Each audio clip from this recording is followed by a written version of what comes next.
चुका आगाज रण का, युग बदलने की तैयारी है। अब की बार BTSC बिहार स्टाफ नर्स परीक्षा की खोपड़ी में छेद वही करेगा जिसका हमारे साथ आज से संघर्ष जारी है। तो हेलो स्टूडेंट्स, क्या हालचाल। हमें उम्मीद है आप सब स्वस्थ होंगे, मस्त होंगे और आप सबकी तैयारी बिहार स्टाफ नर्स की एकदम शानदार तरीके से चल रही होगी। तो एक बार फिर हाजिर हैं लेकर स्पेशल MCQ क्लास। किसके लिए? Bihar staff nurse. इसके साथ साथ UP, NHM या बिहार या किसी भी स्टेट में नर्स स्टाफ नर्स की या CHO एग्जाम की तैयारी कर रहे हैं तो सेशन शानदार होने वाला है। तो एकदम सेशन को जबरदस्त तरीके से शेयर कर दीजिए और आइए शुरुआत करते हैं टॉप 30 क्वेश्चन की। वो सारे एकदम पिछले वर्ष के पूछे गए टॉप 30 क्वेश्चन हमने सेलेक्ट किया है। तो एकदम बेहतरीन तरीके से सेशन की शुरुआत हमारी हो चुकी है और हम बहुत सारे क्वेश्चन आपको कराने वाले हैं। जैसे हमने ANM के बहुत सारे 6-7 सारे क्वेश्चन कराए हैं, उसी तरह हम आपके बिहार स्टाफ नर्स के बहुत सारे क्वेश्चन क्लियर कराने वाले हैं। तो आइए सेशन की शुरुआत करते हैं एकदम शानदार तरीके से। तो आइए देखते हैं फर्स्ट क्वेश्चन हमारा क्या कर रहा है। फर्स्ट क्वेश्चन कर रहा है, मानव शरीर में सबसे बड़ी अंतःस्रावी ग्रंथि कौन सी होती है? What is the largest endocrine glands in the human body? मानव शरीर में सबसे बड़ी अंतःस्रावी ग्रंथि कौन सी होती है? पिट्यूटरी होती है, थायराइड होती है, एड्रिनल होती है, पैनक्रियाज होती है। तो बाइलिंगुअल आपको मिलेगा। हम हिंदी में पढ़ेंगे, आपको इंग्लिश की जरूरत है तो आप इंग्लिश में भी पढ़ सकते हैं। तो हम कम समय में आपको ज़्यादा से ज़्यादा बेहतरीन क्वेश्चन कराने की कोशिश करेंगे। तो मानव शरीर की सबसे बड़ी अंतःस्रावी ग्रंथि कौन सी होती है? तो हमारा राइट आंसर हो जाएगा थायराइड। क्या होती है? थायराइड शरीर की सबसे बड़ी अंतःस्रावी ग्रंथि होती है। थायराइड शरीर सबसे बड़ी अंतःस्रावी ग्रंथि होती है जो थायरॉक्सिन हार्मोन को क्या करती है? थायराइड ग्रंथि थायरॉक्सिन हार्मोन का क्या करती है? श्रावण करती है। नेक्स्ट अगला क्वेश्चन कह रहा है कि रक्त में ग्लूकोज के स्तर को नियंत्रित करने वाला हार्मोन कौन सा है? विच hormones regulates blood glucose level? कौन सा ग्लूकोज रक्त में ग्लूकोज के स्तर को नियंत्रित कौन करता है? थायरॉक्सिन, इंसुलिन, एड्रेनालिन या ग्रोथ हार्मोन? तो कह रहा शरीर के रक्त में ग्लूकोज के स्तर को, मतलब कितना स्तर होना चाहिए, कितना लेवल होना चाहिए ग्लूकोज का, उसको मॉनिटर कौन करता है? तो हमारा कंट्रोल कौन करता है? तो हमारा राइट आंसर हो जाएगा इंसुलिन। कौन करता है? इंसुलिन। इंसुलिन प्रक्रिया से क्या होता है? स्रावित होता है और यह रक्त में ग्लूकोज के स्तर को क्या करता है? कंट्रोल करता है। नेक्स्ट अगला क्वेश्चन हमारा कह रहा है, निम्न में से कौन सी स्थिति में टेटनी होती है? कौन सी स्थिति में टेटनी होती है? कैल्शियम, पोटेशियम, मैग्नीशियम या आयरन? कैल्शियम की कमी से न्यूरोमस्कुलर उत्तेजना बढ़ती है जिसे क्या कहते हैं? हम टेटनी कहते हैं। तो किसकी कमी से क्या होता है? कैल्शियम की कमी से, सॉरी हमारा हो गया पहला, कैल्शियम की कमी से न्यूरोमस्कुलर उत्तेजना बढ़ती है जिसे हम क्या कहते हैं? टेटनी कहते हैं। तो किस स्थिति में टेटनी होती है? तो कैल्शियम की कमी से। नेक्स्ट अगला क्वेश्चन कर रहा, शरीर में आयरन मुख्यतः किसके रूप में संग्रहित होता है? जो हमारा शरीर है, बॉडी है, इसमें आयरन मुख्य रूप से किस रूप में संग्रहित होता है? हीमोग्लोबिन के, फेरिटिन के या मायोग्लोबिन के या ट्रांसफेरिन के? तो शरीर में आयरन मुख्यतः किस रूप में संग्रहित होता है? तो आयरन शरीर में मुख्यतः फेरिटिन के रूप में यकृत में क्या होता है? जमा होता है, यानी ऑप्शन नंबर बी हो जाएगा हमारा राइट। तो बढ़ते हैं आगे, करते हैं अगले क्वेश्चन से फाइट। तो आइए देखते हैं हमारा अगला क्वेश्चन क्या कह रहा है। कह रहा केंद्रीय तंत्रिका तंत्र का संरचनात्मक और कार्यात्मक इकाई क्या है? जो हमारा central structure and functional unit of the central, which is the structure and functional unit of the central, मतलब केंद्रीय तंत्रिका तंत्र का संरचनात्मक और कार्यात्मक इकाई क्या है? न्यूरॉन्स है, ग्लियल कोशिका है या सिनेप्स है या मेरु रज्जु है? तो कह रहा है केंद्रीय तंत्रिका तंत्र का संरचनात्मक और कार्यात्मक इकाई क्या है? तो हमारा राइट आंसर हो जाएगा न्यूरॉन। तो न्यूरॉन वह कोशिका है जो CNS को संरचना और कार्य दोनों में क्या करती है? मुख्य भूमिका निभाती है। नेक्स्ट अगला क्वेश्चन देखिए हमारा कह रहा है न्यूमोथोरैक्स। न्यूमोथोरैक्स में क्या होता है? What happens in pneumothorax? फेफड़ों में संक्रमण, फेफड़ों में तरल भरना, वक्ष गुहा में हवा भरना या हृदय में सूजन? तो हमारा कह न्यूमोथोरैक्स होता क्या है? न्यूमोथोरैक्स होता क्या है? तो हमारा न्यूमोथोरैक्स होता है फेफड़ों के बाहर वक्ष गुहा में हवा भर जाती है। फेफड़ों के बाहर क्या होती है? वक्ष गुहा में क्या हो सकती है? हवा भर जाती है, यानी ऑप्शन नंबर सी हो जाएगा हमारा राइट। तो बढ़ते हैं आगे, अगला क्वेश्चन क्या कर रहा है? कर deep vein thrombosis, deep vein thrombosis यानी डीवीटी किस अंग में सबसे सामान्य है? हाथ, मस्तिष्क, निचले पैर या छाती? तो डीवीटी सामान्यतः निचले अंगों को गहरी नसों में खून के थक्के बनाते हैं। तो क्या कहते हैं, निचले हिस्से में यानी निचले पैर में क्या कहते हैं, खून के थक्के बना देते हैं, इसे कहते हैं डीप वेन थ्रोम्बोसिस। नेक्स्ट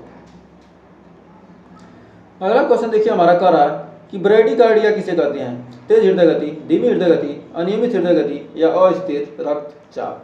तो कह रहा ब्रैडीकार्डिया किसे कहते हैं? तो ब्रैडीकार्डिया किसे कहते हैं? तो हमारा जब हृदय की गति 60 बीट पर मिनट से कम हो तो उसे हम क्या कहते हैं? ब्रैडीकार्डिया कहते हैं, यानी हमारी धीमी हृदय गति, स्लो हार्ट रेट। नेक्स्ट अगला क्वेश्चन कह रहा पोषक तत्वों में ऊर्जा का सर्वोत्तम स्रोत क्या है? प्रोटीन, वसा, कार्बोहाइड्रेट, विटामिन? तो हमारे पोषक तत्वों में ऊर्जा का सर्वोत्तम स्रोत क्या है? पोषक तत्वों में ऊर्जा का सर्वोत्तम स्रोत क्या है? तो हमारा राइट आंसर का ऑप्शन नंबर सी, कार्बोहाइड्रेट। पोषक तत्वों में सबसे ज्यादा ऊर्जा हमें किससे मिलता है? कार्बोहाइड्रेट से। कार्बोहाइड्रेट शरीर को प्रमुख ऊर्जा स्रोत है। नेक्स्ट कारण निम्न में से कौन सा इलेक्ट्रोलाइट दिल की क्रिया में महत्वपूर्ण है? Chloride, sodium, potassium, phosphate? तो दिल की क्रिया के लिए सबसे इंपॉर्टेंट इलेक्ट्रोलाइट कौन सा होता है? तो हमारा पोटेशियम की कमी या अधिकता दिल की धड़कन को प्रभावित कर सकती है। तो कौन सा? पोटेशियम की कमी। यदि कमी हो गई या अधिकता हो गई, मतलब इसको क्या लेना चाहिए? मिनिमम रूप में लेना चाहिए, मीडियम में। यदि कमी हो गई या अधिकता हो गई तो दिल के धड़कन को क्या कर सकते हैं? प्रभावित कर सकती है। नेक्स्ट करा एचआईवी वायरस किसको प्रभावित करता है? लाल रक्त कोशिकाओं को या CD4 प्लास्टिक कोशिकाएं या प्लेटलेट या न्यूरॉन? तो किसको प्रभावित करता है? एचआईवी वायरस किसको प्रभावित करता है? तो हमारा एचआईवी वायरस CD4 टी कोशिकाएं यानी लिम्फोसाइट्स को नष्ट कर प्रतिरक्षा प्रणाली को क्या करता है? कमजोर करता है।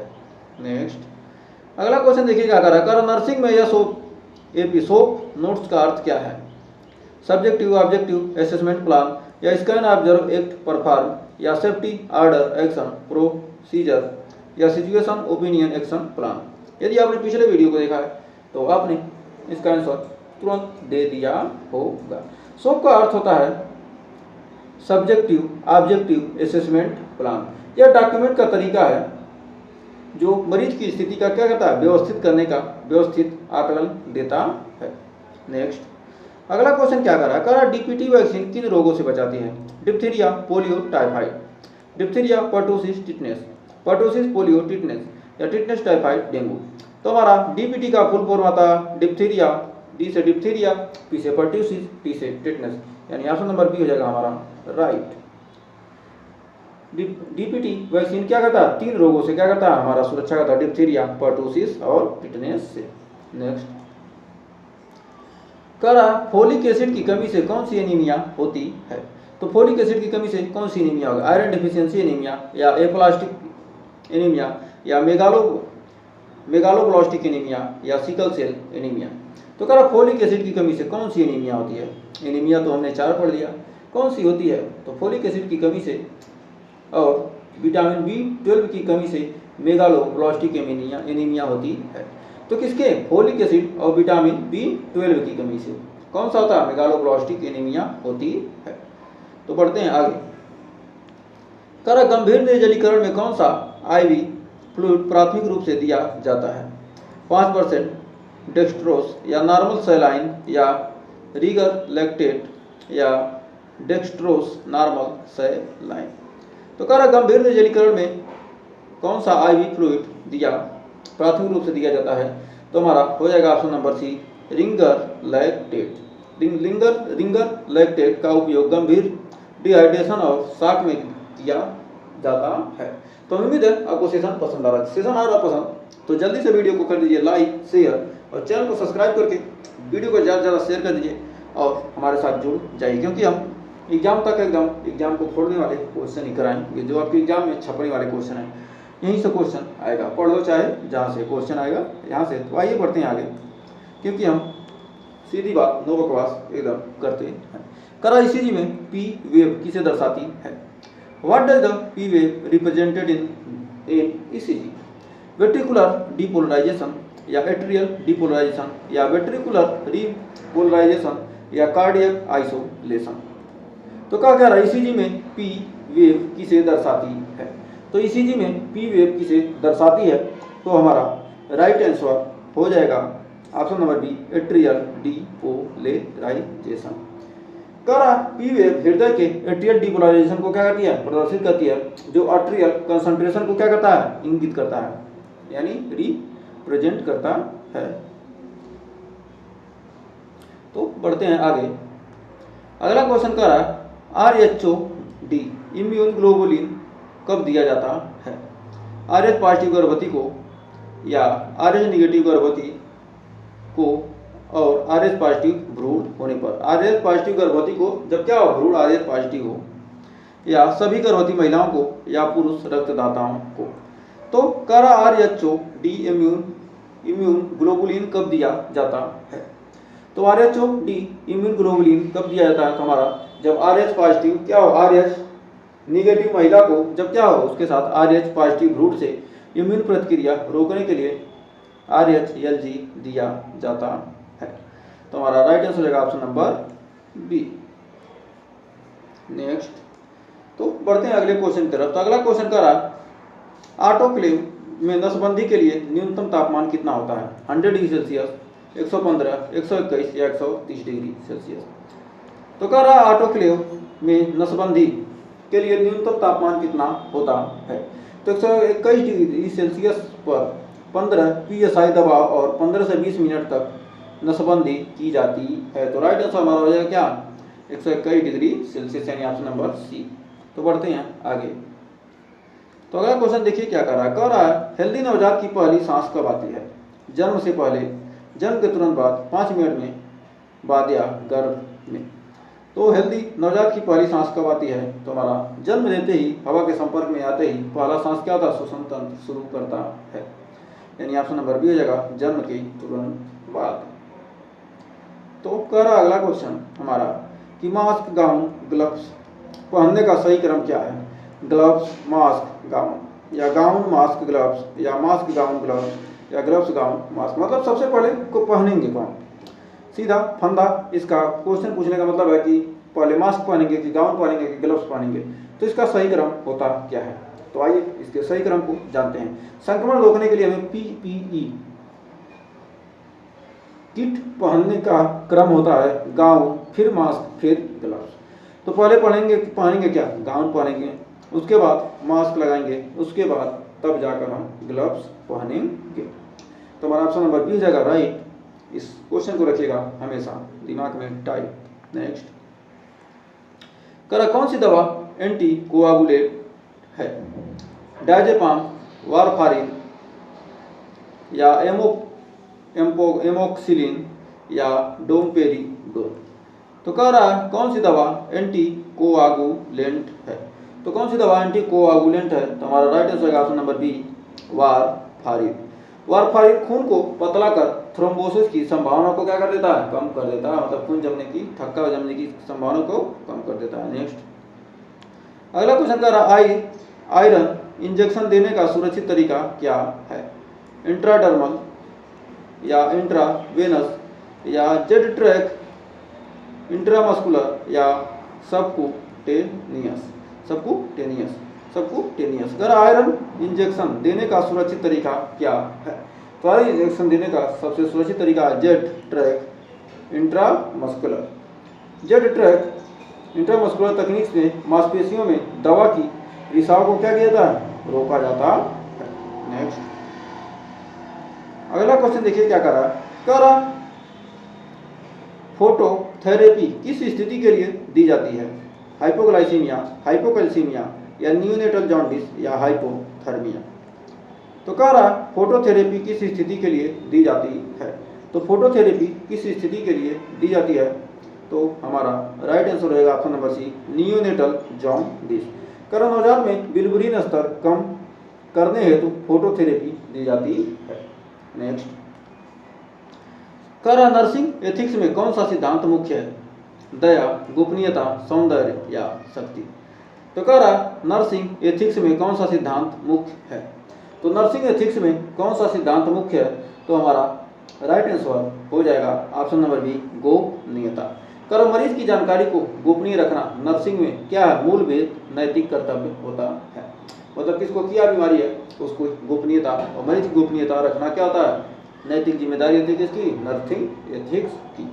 नेक्स्ट कर अगला क्वेश्चन, करी हाइपो ओलमिक शॉक का पहला संकेत क्या है? बुखार, ब्रेडिकार्डिया, टैकीकार्डिया या उल्टी वोमिटिंग। कर हाइपोओलमिक शॉक का पहला संकेत क्या है? हाइपोओलमिक शॉक का पहला संकेत क्या है? तुम्हारा 25 का right answer option number C, tachycardia. खून या तरल की कमी से दिल तेजी से धड़कता है ताकि अंगों तक ऑक्सीजन पहुंचे। नेक्स्ट कर निम्न में से कौन सी नर्सिंग डायग्नोसिस का हिस्सा है? लैब टेस्ट रिजल्ट या रोगी की भावना और व्यवहार या सर्जन का आदेश या फिजियोथेरेपिस्ट का रिपोर्ट। तो कह निम्न में से कौन सी नर्सिंग डायग्नोसिस का हिस्सा है? कौन सा क्या है नर्सिंग डायग्नोसिस का हिस्सा है? तो हमारा राइट आंसर का ऑप्शन नंबर बी, रोगी की भावना और व्यवहार। रोगी की भावना और व्यवहार क्या है? नर्सिंग डायग्नोसिस का हिस्सा है। इसमें नर्सिंग डायग्नोसिस में रोगी की स्थिति, भावना और प्रतिक्रिया का विश्लेषण किया जाता है। नेक्स्ट कर हाइपोक्लेमिया का लक्षण है मांसपेशियों की कमजोरी, तेज बुखार, बढ़ा हुआ पेशाब या एलर्जी। कर हाइपोकैलमिया का लक्षण है, हाइपोकैलमिया का लक्षण क्या होता है? तो हमारा राइट आंसर का ऑप्शन नंबर ए, मांसपेशियों की कमजोरी, मसल वीकनेस। हाइपोक्सिया हाइपोक्लेमिया का लक्षण क्या है? मांसपेशियों की कमजोरी, मांसपेशियों की कमी से मांसपेशियों में कमजोरी और ऐंठन होती है। नेक्स्ट कर अपगार स्कोर में कौन सा पैरामीटर शामिल नहीं है? अपीयरेंस, पल्स, ग्रीमेंस या ब्लड शुगर। तो कर अपगार स्कोर में कौन सा पैरामीटर शामिल नहीं होता? अपगार स्कोर में रंग, नाड़ी, प्रतिक्रिया, टोन और सांस शामिल है। ब्लड शुगर क्या शामिल नहीं है। नेक्स्ट अगला क्वेश्चन कह रहा है नर्सिंग में इनफॉर्मल कंसेंट का अर्थ क्या है? इनफॉर्मल कंसेंट का अर्थ है बिना पूछे उपचार देना या केवल डॉक्टरी सहमति या मरीज की पूरी जानकारी देकर सहमति लेना या मौन स्वीकृति। तो कह रहा क्या नर्सिंग में इनफॉर्म्ड कंसेंट का अर्थ क्या है? तो हमारा राइट आंसर होगा नर्सिंग में इनफॉर्म्ड कंसेंट का मतलब होता है मरीज को प्रक्रिया, जोखिम और विकल्प समझाकर सहमति लेना क्या है? अनिवार्य है। मतलब मरीज से को क्या करना? पूरी जानकारी देकर उससे सहमति लेना क्या है? अनिवार्य होता है। तो बढ़ते हैं लास्ट क्वेश्चन की तरफ। तो लास्ट क्वेश्चन हमारा क्या कर रहा है? नियोनेट का सामान्य जन्म वजन क्या होता है? 1.5 से 2 किलोग्राम, 2 से 2.5, 2.5 से 4 या 4.5 से 5.5। तो कह रहा सामान्य वजन, सामान्य नवजात शिशु का जो वजन होता है 2.5 से 4 किलोग्राम के बीच होता है। तो हमें उम्मीद है आपने ये 30 क्वेश्चन शानदार तरीके से क्लियर कर ले होंगे। तो 30 क्वेश्चन में आपने कितने क्वेश्चन के आंसर देने की कोशिश की थी और आपके कितने क्वेश्चन सही हुए, हमें कमेंट में जरूर बताइएगा। सेशन पसंद आया तो सेशन को लाइक कर दीजिए, शेयर कर दीजिए और चैनल को अभी तक सब्सक्राइब नहीं किए हैं तो सब्सक्राइब जरूर कर लीजिए, क्योंकि आपको जिस टॉपिक पर वीडियो चाहिए कमेंट कीजिए, उस टॉपिक पर वीडियो हम गारंटी देते हैं उस टॉपिक पर आपको वीडियो मिल जाएगी। तो आज के लिए बस इतना ही, मिलते हैं नेक्स्ट वीडियो में, तब तक के लिए टेक केयर।